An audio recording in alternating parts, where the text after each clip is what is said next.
Nego bed osuru koso nego bed kungo mar ng'ato dwach ng'ato kaka unene kaka jo ispak jolony weche mag uchumi. Chutho chunywa mahie makibaro iwa kama to yudo ka nie iye kucha en onego bed duol mar pesa ma inyalo tiyo kode gero udi ndiyo to kochopo ndalo moko kaka ma onego retire for example to onego bed gi right mar golo pesani mano seng'adi go duto gohala wiye.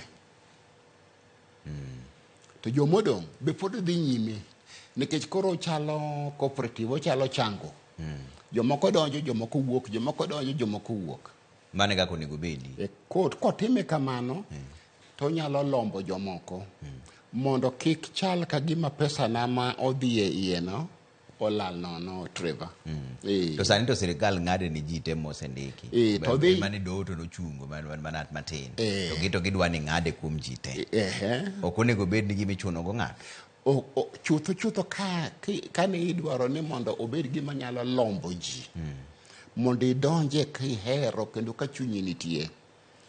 To onego loke mondo kik obed achune to bed gimoro mar hero. Mondo kik obed achune to bed gimoro mar hero. To nyalo bedo mar hero chune kaka NSSF chalo. Ichuni go ni nyaka ng'ade to en pesani. Ichalo ng'at mokungo. Pod ibiro duokni go. Ichalo ng'at mokungo ya. To weche mag udi gin weche ma onego bed ni ka siye to onego bed ni e county.